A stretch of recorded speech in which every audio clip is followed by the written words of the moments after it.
Hello, gentlemen. So welcome to our first video. This is chapter 1, section 3, and we're going to be talking about average speed and different models of motion. Now, usually when we're talking about motion and understanding motion, the first thing that comes to mind is speed. Speed is known as the distance traveled per unit time. The distance traveled over a certain amount of time. So make sure you're taking notes, write that stuff down, and do so as we continue forward. In our investigate, we talked about, or you guys represented, constant speed. You did models representing constant speed.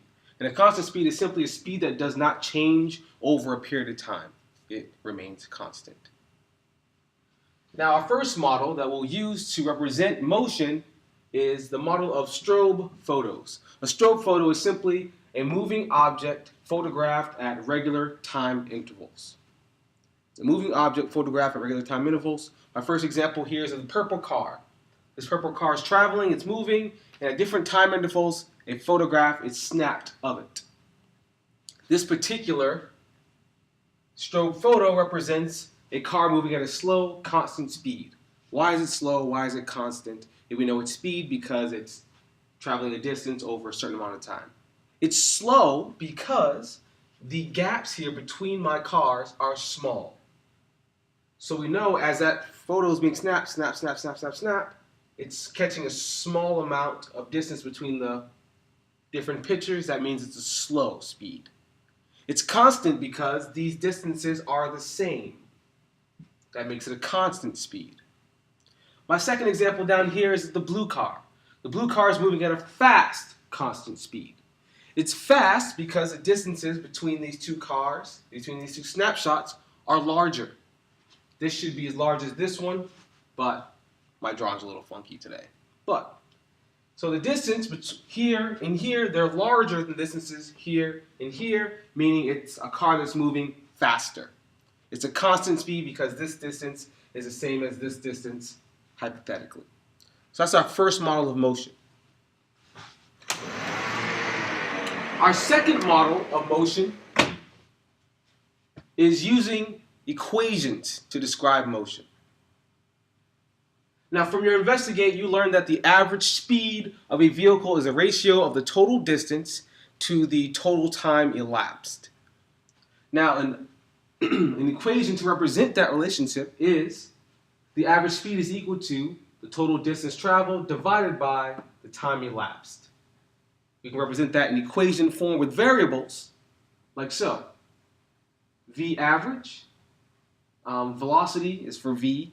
V and average speed are kind of used interchangeably for now. We'll talk about the difference in a moment. But average velocity or speed is equal to the change in distance divided by the change in time. This symbol here is delta. It's a Greek symbol. Delta means change in. So the change in distance divided by the change in time. Let's do an example problem for this relationship here. So if you drive a distance of 400 miles in 8 hours, what is your average speed? I'm going to start this using a solving method called RD cups. We've used it before. Let's break it down again. R stands for read the problem. We just did that.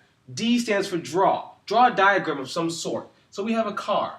It could be a Bentley coupe, Hummer, whatever you want it to be. It travels a distance of 400 miles, and it does this in 8 hours. That's my drawing. It's simple. Okay, list my knowns. My knowns. I know that I drive a distance of 400 miles. I know this happens in 8 hours. Those are my knowns. My unknowns. What I don't know is, well, what is my average speed? Average speed. I don't know that. And F is formula. What formula will I use to find the average speed? Well, the formula that we have over there.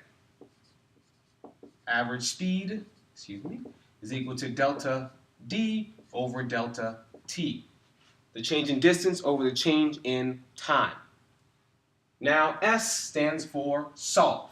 Let's solve it. So my equation is the average velocity, the average speed is equal to the change in distance divided by the change in time. Now my change in distance is 400 miles. My change in time is 8 hours.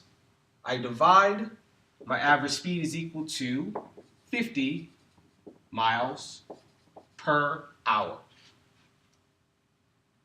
This is my average speed. So, over the course of 400 miles, it took me 8 hours to drive the 400 miles, and my average speed along that road was 50 miles per hour. This doesn't tell me my top speed. I could have been driving 80 miles per hour within this 400-mile range. I obviously had to start from 0 at some point in time. I could have stopped to get Taco Bell along the way, who knows, get gas.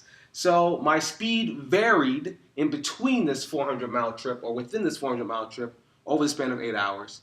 But on average, it was 50 miles an hour. Now, your speed on your speedometer, that needle, that speed at any given point is called your instantaneous speed. So at that moment, exactly 20 minutes into the trip, you were at what speed? That's called an instantaneous speed. That's a speed at a given moment or instant. We'll talk about that later on. Now, earlier we talked about speed versus velocity. What's the difference? What's the relationship between them? Now, speed versus velocity. Velocity is speed in a given direction. Velocity always includes both speed and direction. An example of velocity is moving east at 55 miles per hour. Velocity includes direction and your speed. If I said I'm moving at 55 miles per hour, that's a speed. If I say I'm moving north at 55 miles per hour, that is a velocity. Actually, given this equation, we can also solve for different variables here. So in this problem, I was given the distance and the time, and I was asked to find the speed. We can use this algebra circle here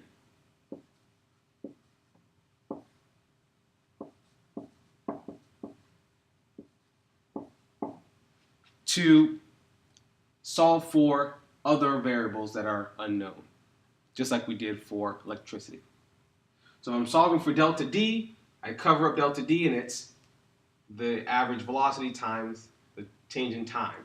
If I'm solving for delta T, I cover it up, and it's delta D over your average speed. If I'm solving for my average speed, it's delta D over delta T. That's how we would use this algebra circle. We'll be using this quite a bit.